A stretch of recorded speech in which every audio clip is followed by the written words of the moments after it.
el podcast que nos ayudará a afirmar nuestra identidad en Dios con la verdad de su palabra. Enlazadas, viviendo permanentes en Cristo, por Carolina Ríos. El podcast que nos ayudará a afirmar nuestra identidad en Dios con la verdad de su palabra. Enlazadas, viviendo permanentes en Cristo, por Carolina Ríos.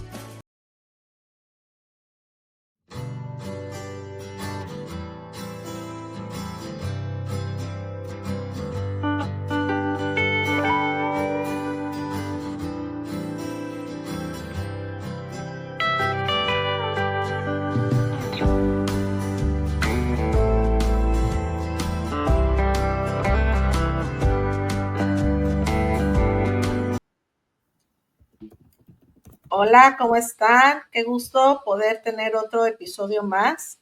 Y como ya vieron, estamos a punto de celebrar un año de que iniciamos este ministerio, ¿verdad? Es un ministerio a través de las redes sociales de YouTube. Y este podcast, pues, es parte de lo que Dios me ha confiado entre muchas cosas que hemos hecho. Y yo no podía dejar de invitar a una persona muy especial que fue prácticamente quien inició conmigo este primer episodio hace ya casi un año. ¿Cómo estás, querido Rodrigo? Muy bien, gracias. Y gracias por invitarme a compartir este podcast. Sí, no, gracias a ti. Oye, ha sido de mucha bendición porque mira, eh, tus dos episodios que hicimos juntos, casi ya un año, son los más vistos para empezar. Así que yo invito a toda la audiencia y a los que todavía no conocen todo lo que hemos estado hablando durante todo este casi año de celebración, a que vayan y busquen esos temas que tú nos hiciste favor de compartir ya casi a un año y son de los más vistos. Y la verdad es que fueron de mucha bendición, han sido de mucha bendición. Y hoy pues también tenemos, ¿verdad?, en expectativa un tema que vamos a tratar, pero me gustaría que la audiencia te conociera un poquito más. Así que voy a dar a conocer un poquito de lo que Dios te ha permitido hacer. Bueno, ahí está tu nombre, ¿verdad? Rodrigo Vidal Mendoza. Eres pastor en la Iglesia Bautista Pasos de Fe en la ciudad de Garland, Texas. Aunque eres originario de Chile, ahorita van a oír bien tu acento, ¿verdad? Un muy bonito acento. Cuentas con una experiencia de más de 20 años de pastor allá en tu ciudad natal, Concepción, y también pues tienes una maestría en psicología clínica y también otra maestría en consejería bíblica que hiciste aquí en el Southwestern Baptist Theological Seminary. Y has escrito bastantes libros, Rodrigo. Al ratito quiero dar a conocer algunos libros, pero aquí tengo algunos que has estado escrito, has estado trabajando y de verdad han sido de mucha bendición al pueblo cristiano y me imagino que también a gente que tal vez todavía no tenga o no sea totalmente creyente, ¿verdad? Que no tenga tal vez todavía ese encuentro con Cristo, pero has estado haciendo muchas cosas, Rodrigo, para el pueblo cristiano y sí me gustaría que comentaras más adelante lo que el Señor te ha permitido escribir. Pero bueno, estamos de celebración y como de celebración, así que vamos a estar celebrando el que nos vuelvas tú a compartir un poquito de lo que el Señor te ha estado dando y vamos a tener un tema bien interesante, Rodrigo, que tú nos vas a estar compartiendo. A ver qué tal cae a la audiencia, porque es un tema que a veces es un poquito polémico, porque a veces pensamos que el cristiano no sufre, pero tú nos vas a hoy hablar sobre el sufrimiento con esperanza. Así que, querido Rodrigo, muchas gracias nuevamente por aceptar la invitación. Y aquí somos todo oídos para empezar esta celebración de aniversario de lo que tú tengas, que el Señor tenga a través de ti para compartirnos. Bienvenido. Sí, gracias por la invitación nuevamente. Cuando me preguntaste de qué hablamos, de qué vamos a hablar, y yo te sugerí este tema del sufrimiento, porque de alguna manera hay una fantasía en nuestra cabeza, seamos cristianos o no cristianos, que evitamos sufrir. Y los no cristianos se escapan, bueno, lamentablemente algunos cristianos igual, se escapan hacia el mundo de las adicciones para evitar el sufrimiento. O de las aventuras amorosas de manera rápida o infidelidades o cambiar de pareja constantemente. Entonces, que también son conductas adictivas o enfatizar ciertas cosas que tienen que ver los logros que yo he alcanzado. Pero todo es con el anhelo de olvidarse del sufrimiento. Es como casi como las personas tienen un leitmotiv en sus vidas para evitar el sufrir. Pero en las Escrituras nos enseña algo totalmente distinto. Inclusive Jesús, nuestro Señor, es llamado por Isaías como el siervo sufriente, el experimentado en quebranto.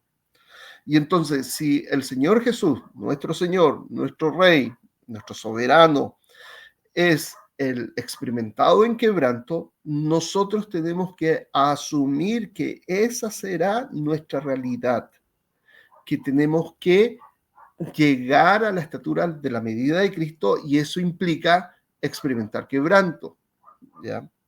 Pero es un quebranto, como dice el título del tema, con esperanza, y eso lo cambia todo. Porque hay dos formas de sufrir. Una es sin esperanza y otra es con esperanza, con sentido, con propósito. Y el propósito final es ser transformados a la imagen del Hijo de Dios. Amén. De hecho, Rodrigo, perdón que te interrumpa, ahorita me acordé de un grupo, ahorita que estás mencionando que estamos humanamente queriendo evitar el sufrimiento, hay un grupo, hay una, yo lo consideraría secta, que se llama Pare de Sufrir, y se llenan esas aulas, esos salones donde ellos están ahí reuniéndose porque efectivamente la gente quiere parar de sufrir. Pero me gusta mucho lo que nos estás diciendo. Ahora sí que cuéntanos ese sufrimiento con esperanza. El pare de sufrir es una... Lamentablemente cae dentro de una categoría de secta. ¿Hay ciertos cristianos? Sí hay, ¿ya? Porque... pero los planteamientos de ellos es característico de una secta y te aíslan de todas tus otras relaciones con otros cristianos para que solo los escuches a ellos, y eso ya es propio de una secta. Pero también es propio de una secta utilizar el sufrimiento o la evitación del sufrimiento para captarte, ¿ya? Porque la gente está sufriendo y quiere salir del sufrimiento, y la gente se mete a drogas y las drogas la hacen sufrir más. ¿Por qué? Porque en realidad este mundo es básicamente un sufrir, pero sin esperanza, y eso lo cambia todo. Ahora, cuando te digo que el Señor Jesucristo es el experimentado en quebranto y que nosotros tenemos que asumir, seguir las pisadas de Cristo, inclusive cuando el Señor Jesucristo habla a sus discípulos, los que querían estar uno a la izquierda y el otro a la derecha, Juan y Jacobo, querían estar uno a la izquierda y otro a la derecha. El Señor Jesucristo le dice, y van a ser bautizados con el bautismo que yo voy a ser bautizado. Algunas personas creen que se refieren al bautismo del sufrimiento, que va a implicar lo que viene por delante en la vida que ellos van a tener. Entonces, que tenemos que tener algo claro. Jesús sufrió en este mundo y es propio del justo sufrir en este mundo. ¿Ya? Pablo nos dice, el que quiere vivir piadosamente va a padecer persecución. Lo voy a decir de otra manera. El que quiere vivir de acuerdo a lo que Dios le ha enseñado en su palabra, vivir íntegramente, va a tener como consecuencia per se el sufrir en este mundo. E insisto, el sufrir es con esperanza. O sea, lo que estoy diciendo, si a medida que aumentamos nuestra edad y pasamos los 50 años, yo tengo 55, mis padres, por ejemplo, mi madre partió cuando yo tenía 25 años, mi padre partió hace un par de años atrás a la presencia del Señor. Entonces, la muerte de los seres amados nos van a tocar. E inclusive algunas hermanas que queremos mucho y apreciamos mucho, han perdido a sus hijos en esta vida. Y la pregunta es, ¿por qué nos pasan estas cosas? Porque estas cosas pasan. El asunto es que tenemos que estar preparados para cuando pase, sabiendo que el día malo llega. ¿Ya? O sea, cuando el apóstol Pablo habla del día malo, cuando se habla acerca de que tenemos que ponernos toda la armadura del Espíritu para estar preparados para que cuando llegue el día malo, sigamos firmes. El asunto es que el día malo viene y tienes que estar preparado, pero no temiendo el día malo, sino sabiendo que cuando venga el día malo vas a salir vencedor de las circunstancias que estás viviendo o que vas a vivir. ¿Ya? Entonces, hay una mala noticia, vas a sufrir. Hay una buena noticia, si eres cristiano, si lo llevas a los pies de Jesús, si quieres imitar a Jesús, ese sufrimiento es con esperanza, con sentido, con propósito. Y el propósito es ser transformado a la imagen del Hijo de Dios. Las circunstancias que estamos viviendo o que vamos a vivir solo van a mostrar lo que hay en nuestro corazón. Las circunstancias revelan lo que hay, ¿ya? No las producen. Y eso es un principio importante. Las circunstancias revelan lo que hay en nuestro corazón, ya sea el marido, la esposa, los hijos, o las situaciones difíciles, o el presidente Trump, o cualquiera cosa que esté pasando afuera. Lo que termina ocurriendo es que aparece lo que hay en nuestro corazón y actuamos conforme a lo que hay dentro. Recuerda lo que dice el Señor Jesucristo en relación a no son las cosas que contaminan al hombre lo que está afuera, sino lo que está dentro. Eso también hay que considerar. Entonces, el sufrimiento viene. ¿Qué va a hacer aparecer en mi corazón el sufrimiento? Mi poca fe, mi miedo, mi desesperación. ¿Qué va a aparecer? Bueno, en la medida que yo busque al Señor, me someta al Señor, van a aparecer otras cosas diferentes. De hecho, hay dos tipos de sufrimiento, se podría decir, Rodrigo. Yo lo he visto así. Hay un sufrimiento por el pecado. O sea, por naturaleza somos pecadores y el sufrimiento que hay en el mundo, ¿verdad? Pues se puede decir que se originó del pecado. Pero creo que el sufrimiento del que tú nos estás hablando es de un sufrimiento por la causa de Cristo, por ser nosotros creyentes en Cristo, por querer seguir a Cristo, porque al mundo, al que no cree en lo que hizo nuestro Señor Jesucristo, nosotros le vamos a incomodar si somos realmente seguidores de Cristo. Y ese sería otro tipo de sufrimiento, ¿verdad?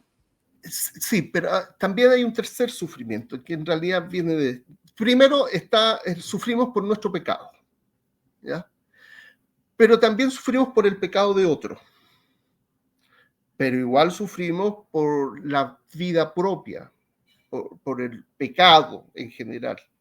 O sea, cuando hablamos de la muerte de un hijo, pero ¿por qué se murió mi hijo? No tiene explicación en la lógica. Y como lo he dicho en otras ocasiones, la muerte de un hijo es lo más cercano a la locura que la persona puede experimentar.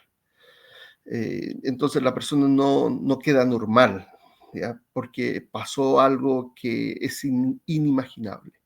Pero ¿fue por mi pecado, por el pecado de otro o por el pecado? Ok, no importa de dónde venga el sufrimiento, si viene por mi pecado, como en el caso de David, el camino es arrepentirme, llorar en la presencia de Dios y cobijarme en su misericordia. Si es por el pecado de otro, es cobijarme en la presencia de Dios, buscar su rostro y decirle a Dios, ¿estamos juntos en esto? Venzamos. Y si es por el pecado en general, porque esto es un mundo que está aún, no está con dolores de parto, dice la Escritura. Aún no se ha manifestado lo que se va a manifestar cuando el Señor Jesucristo venga. Si es por el pecado en general, igual es lo mismo. Sufrimos con la esperanza de que todo esto va a ser restaurado en algún minuto. En el caso de que quien pierde su hijo o su hija, va a encontrarse de nuevo con el ser amado cuando el Señor venga. Entonces el sufrimiento es con esperanza. Entonces, pero cuando digo sufrir, me refiero a la vida implica sufrir. Crecer implica sufrir. Cambiar implica sufrir. Salir de una ciudad y trasladarse a otro, o salir de un país y trasladarse a otro, implica sufrir. Los psicólogos le llaman duelos, procesos de duelos, ¿ya? Y entonces los psicólogos hablan de duelos patológicos, inclusive, cuando no quiere soltarse la pérdida, cuando quiero continuar fantaseando de que puedo volver a mi país, o puedo volver a la relación de antes, o puedo continuar fantaseando con mi hijo vivo, donde ya partió. Son duelos patológicos, está sufriendo la persona, ¿ya? Pero cuando las personas asumen que el dolor es utilizado por Dios para que nosotros seamos transformados en nuestro interior, para que seamos en adoración y alabanza a nuestro Dios, ¿ya? Cuando tenemos ese propósito, el sufrimiento cambia el sentido, ¿ya? Creo que es un filósofo francés, puedo estar equivocado, o puede ser un alemán, ya no recuerdo si fue Morán u otro filósofo alemán, creo que es un filósofo alemán, un sociólogo, Luhmann, el apellido Luhmann, Nicolás Luhmann. Él habla acerca de cuando la persona pregunta por el sentido, ¿qué sentido tiene esto? Esa es una pregunta que solo se responde desde lo religioso, desde la religión. Porque en el mundo no hay sentido, y en el mundo tampoco hay sentido el sufrimiento. Y el sufrimiento, nos dice C.S. Lewis, es el altavoz de Dios. Entonces, el sufrimiento es el llamado a nuestro ser, preguntándonos y diciéndonos qué sentido tiene esto. Y esa pregunta por el sentido solo la responde Dios. ¿Ya? Y nosotros, por ejemplo, yo me he dado cuenta que nos cuesta trabajo entender este tema del sufrimiento. Y cuando yo he compartido sobre la cita de Lucas 9:23, donde el Señor nos hace una invitación, un llamado a ir o a seguirle, dice que nos neguemos a nosotros mismos, que tomemos nuestra cruz cada día y le sigamos. Yo veo que la parte más difícil que nos cuesta hacer es negarnos a nosotros mismos. O sea, como tú decías, por no querer padecer, no queremos negar las cosas que nos mantienen cómodos o las cosas que creemos que nos están ayudando a no sufrir, cuando aquí pues es quitar todo eso que nos está estorbando y que precisamente pues vamos a tener que padecer, porque nos vamos a quitar de cosas que nos están estorbando para seguir al Señor y que no son, casi nunca son buenas, ¿verdad? Que no sé, de lo que tú hablabas, que a veces estamos dependiendo de drogas, de personas, de circunstancias para querer sentirnos bien. ¿Cómo podemos ayudar a los hermanos, Rodrigo? Porque a ellos se les hace bien, yo veo que a todos en general se nos hace bien difícil aceptar que tenemos que pasar por un sufrimiento mientras estemos aquí en la tierra, a pesar de que hay muchas citas de esperanza, de que ya estando en la presencia del Señor todo eso se va a acabar. Y siempre les digo yo, esto es un tiempo, esto no va a ser eterno, el sufrimiento no va a pasar, pero como que no lo queremos entender. Lo que sucede es que creemos mágicamente, fantasiosamente, que nuestra fe nos va a proteger del sufrimiento, ¿ya? Y nuestra fe no nos protege del sufrir, no nos protege de pasar por la tormenta, nos permite pasar por la tormenta. Nos permite pasar por la tormenta caminando sobre las aguas, inclusive. Nos permite pasar por la tormenta y escuchar a Jesús decirle al mar y a las olas, cálmate, cállate, guarda silencio.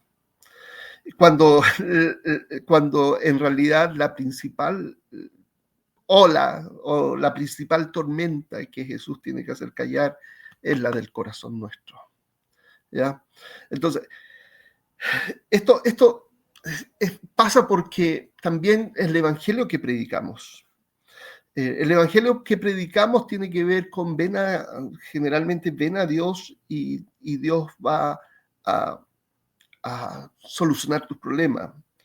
Cristo murió en la cruz para que tú seas feliz, ¿ya? Casi llegan a decir. Cuando en realidad no es así. Si Cristo vino es para ser rey. Él muere por nuestros pecados, resucita, entra a los cielos, se sienta a la diestra de Dios y es proclamado Señor y Cristo. Y yo debo asumir esto y vivir como un siervo, independiente si soy pastor o no soy pastor. Soy un hijo de Dios, por lo tanto, soy un siervo de Cristo. Ahora, fíjate, si soy siervo de Cristo, el ejemplo que debo seguir es el de Cristo. Primera de Pedro 2:21 es muy, muy incisivo en este tema. El apóstol Pedro, escribiendo, dice, pues para esto fuisteis llamados. Y fíjate para qué fuimos llamados. Porque también Cristo padeció por nosotros, dejándonos ejemplo para que sigáis sus pisadas. ¿Qué pisadas? ¿Qué ejemplo? Él padeció. ¿Qué ejemplo de nuevo? Él padeció de nuevo. Él sufrió. Él nos dejó ejemplos. ¿Cómo debemos sufrir? Dice el verso 22, el cual no hizo pecado, ni se halló engaño en su boca. Ok, las circunstancias externas no justifican mi pecado. El pecado de otro no hace justo mi pecado como respuesta. Un pecado no hace justo otro pecado. El cual no hizo pecado, dice Pedro 2:22, ni se halló engaño en su boca. Quien cuando le maldecían no respondían con maldición. Cuando padecía no amenazaba, sino encomendaba la causa al que juzga justamente. Ahora, Cristo es nuestro modelo de cómo sufrir cuando somos tratados injustamente. No importa si es a razón de Cristo, ¿ya? O no importa si es por cuestiones políticas, porque podemos ser tratados injustamente por cuestiones políticas. O no importa si somos tratados injustamente, la única respuesta es responder como Cristo. La respuesta de Cristo tampoco fue ni la venganza, ni la represalia, ni maldecir al que estaba actuando de manera injusta. Inclusive oró por ellos. La única respuesta es confiar en Dios, quien es el juez justo, frente a esta injusticia que pudiéramos estar viviendo. La actitud paciente, sin pecado y confiada en Dios debe ser imitada por nosotros. Así como Cristo actuó, nosotros tenemos que actuar. ¿Ya? Entonces, mala noticia, vas a sufrir, ¿ya? Vas a llorar, pero que el sufrimiento no produzca amargura, no produzca resentimiento, no produzca anhelos de venganza, sino que yo comparo el sufrimiento de un cristiano como un foco, ¿ya? Que Dios pone sobre nosotros y que está alumbrando y que les dice a la gente del mundo, miren, les voy a mostrar cómo sufre un hijo de Dios, ¿ya? Y nosotros, si es que estamos bien, si es que nos hemos alimentado, si estamos con la armadura de Dios puesta, lloramos en su presencia, clamamos, pero no reclamamos, ¿ya? Confiamos en su fidelidad, ¿ya? Y acá yo creo que he conversado este tema contigo en alguna ocasión.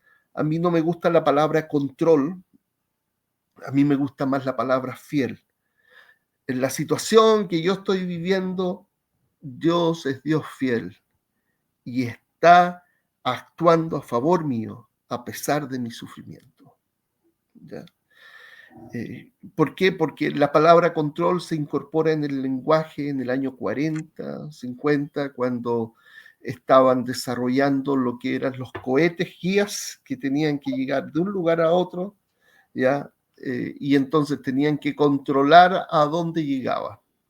Pero la palabra fidelidad tiene miles de años y es usada en la Biblia para decir que Dios te acompaña en el proceso y que se relaciona contigo y que el propósito que hay detrás del sufrimiento es que cuando tú recibas consuelo, con ese consuelo que has recibido de Dios, consueles a otros que también van a ser consolados por el consuelo de Dios a través de ti, para que esos otros consuelen a otros, ¿ya?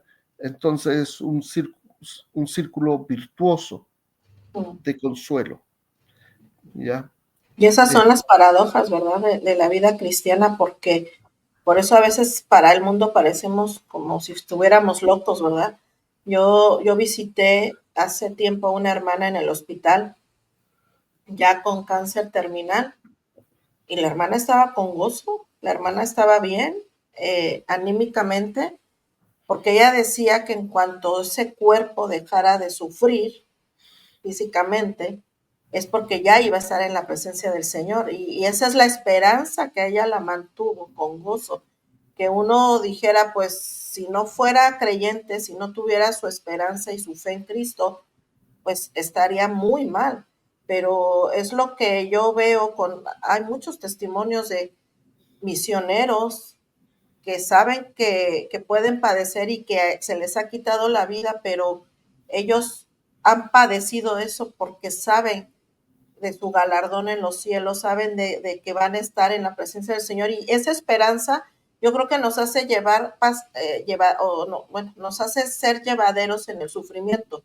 Y tal vez la gente que obvio que no conozca de Cristo va a decir, pues estás loca, Carolina, ¿cómo? Pero creo que eso es lo que nos diferencia del mundo, ¿verdad? Tener ese sufrimiento con esperanza. El asunto es que las personas que no se dejan guiar por el Señor, se colocan ellos en el centro. Y al colocarse ellos en el centro, pretenden ser dioses de sus propias vidas. Y entonces se establecen como ídolos. Entonces debo amarme, cuidarme, no sufrir, me lo merezco, ¿ya?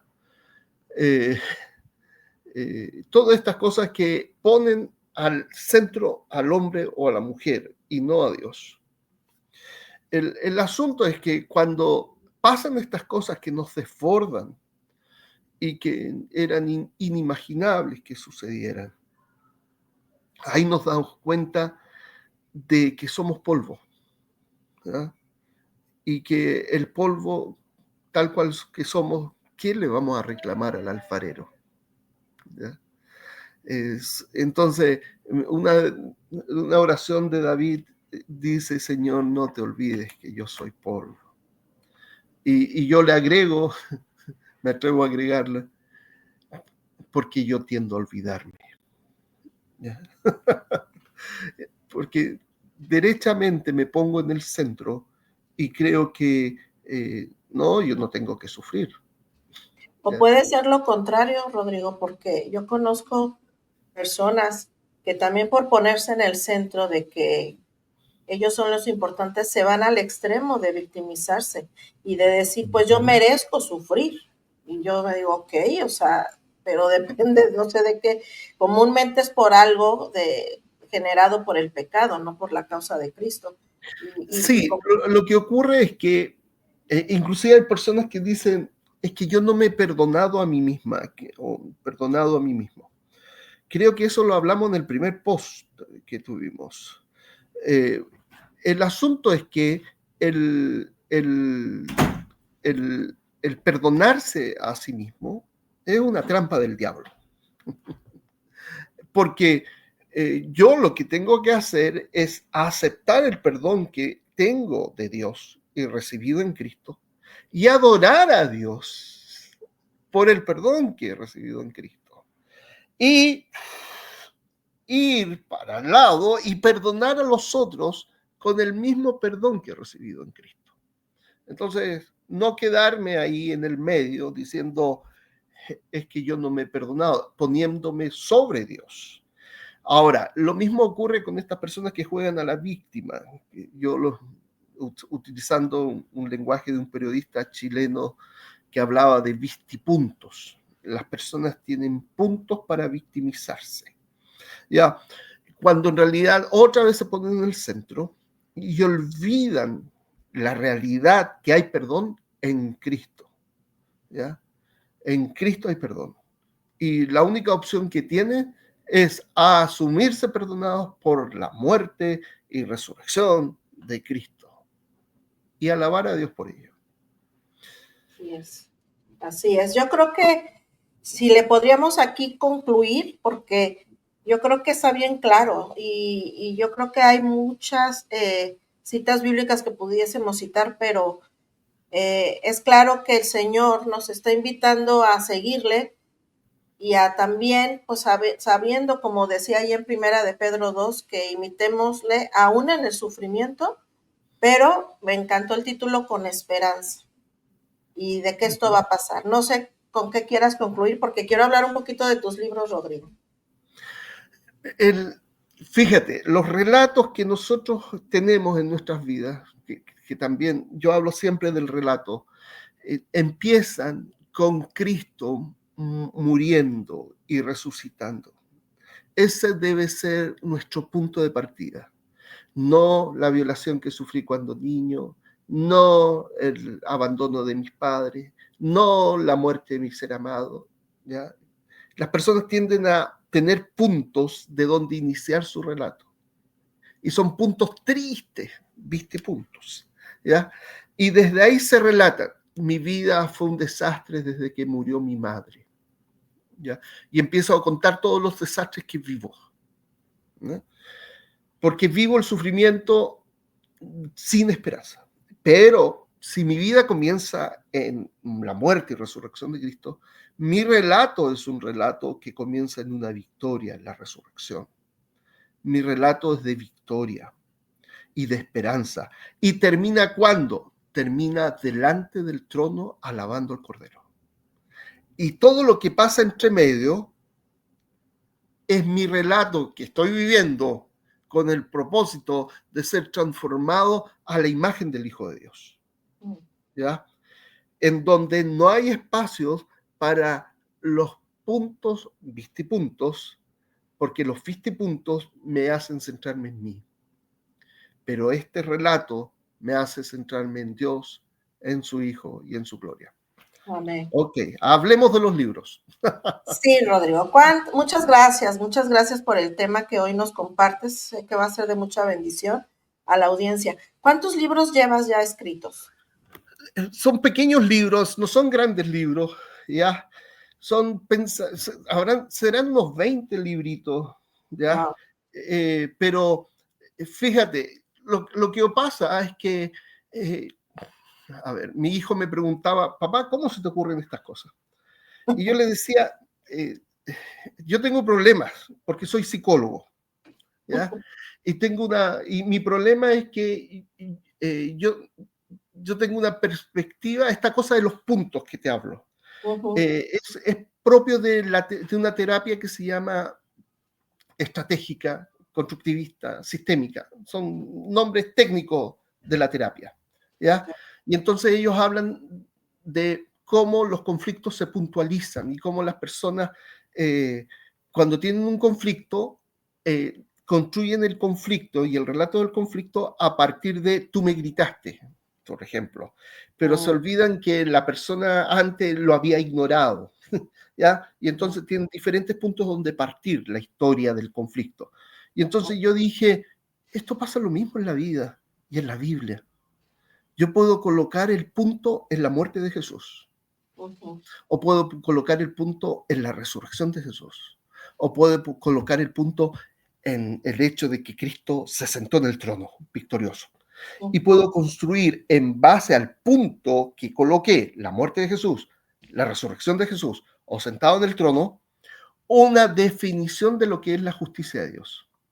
Okay. Y ahí, pero ¿cómo? ¿Depende del punto que yo lo coloque? Sí, porque si yo pongo el punto en la muerte de Jesús, para mí la justicia de Dios es juez justo y Cristo pagó con lo que yo merecía, ¿ya?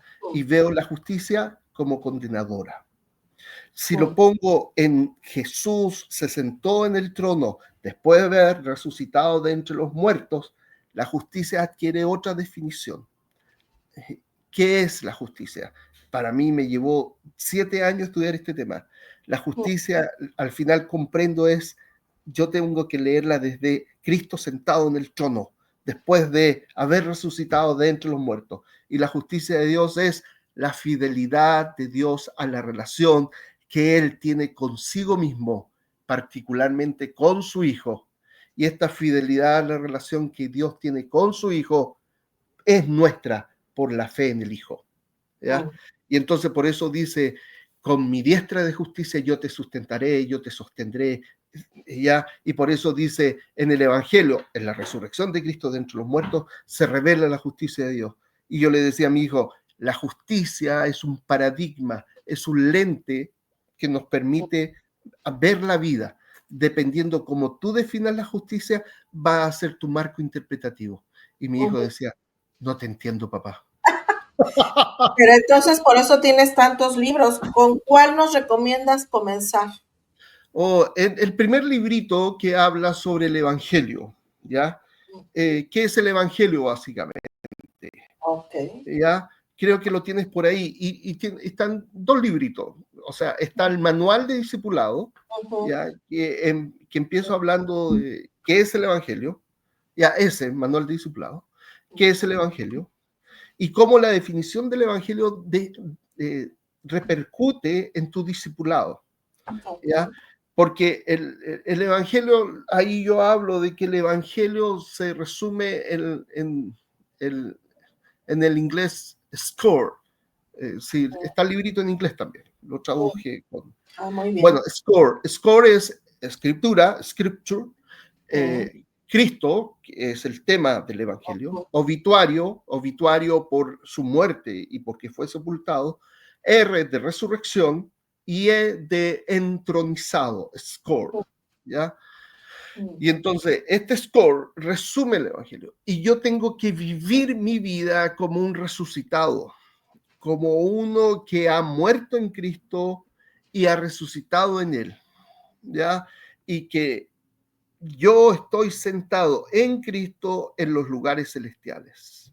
En mi experiencia de vida, yo no he de verme como un miserable pecador en las manos de un Dios airado.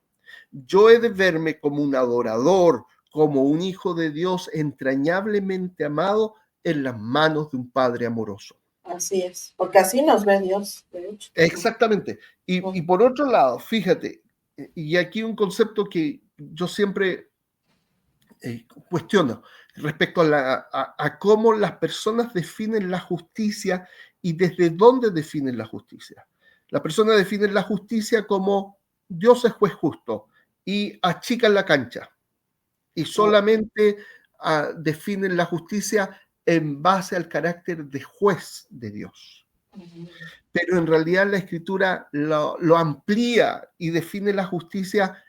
Imagínate, en Génesis, es un ejemplo muy interesante, aparece 11 veces la palabra Gesed. La palabra Gesed es misericordia en el hebreo. Sí. De esas 11 veces, 5 veces se traduce del hebreo al griego en la Septuaginta como dikaiosune. Dikaiosune es la palabra que aparece cuando dice, más buscad primeramente el reino de Dios y su justicia. O cuando dice Romanos 1:17, porque en el Evangelio la justicia de Dios se revela. Dikaiosune es nuestra palabra española justicia, que debe haber sido traducida como rectitud. ¿Por qué? Porque yo entiendo, y esto explicándole a mi hijo, mira, hijo, Dios es Dios fiel. Y esa fidelidad de Dios tú la puedes ver a través de su amor, y cuando la ves a través de su amor es misericordia. Pero cuando lo ves a través de su palabra es justicia, rectitud. Entonces, en la Biblia, misericordia, fidelidad y justicia son sinónimos. Todo eso es un lente interpretativo que me cambió toda la forma de leer la Biblia. Sí. Disculpa si me apasiono por estos temas cuando me preguntan No, qué está escribir. bien. De hecho, es que sabes que si necesitamos leer tus libros, porque tú dices que son pequeños, pero tienen mucha profundidad, y tendríamos que hacer otro episodio para profundizar un poquito en el tema, porque sí me llama la atención esos puntos de vista que tú estás dando, que posiblemente podrían ser un poco para otras personas controversiales, pero si profundizamos podemos entenderlos. Y todos están en Amazon, ¿verdad, Rodrigo? Todos están en Amazon. Y bueno, termino hablando de esto. Sí. ¿Cómo define Dios? Siempre tú vas a... La ira de Dios, por ejemplo. ¿Cómo se define respecto a la ira de Dios? Dios se define como tardo para la ira. ¿Ya? Pero ¿qué hacen los teólogos? Cierto, en línea teológica. Utilizan la ira como punto interpretativo de la justicia, de la santidad. ¿Ya? Y tienen como núcleo desde donde hablar sobre la justicia y sobre la santidad a la ira.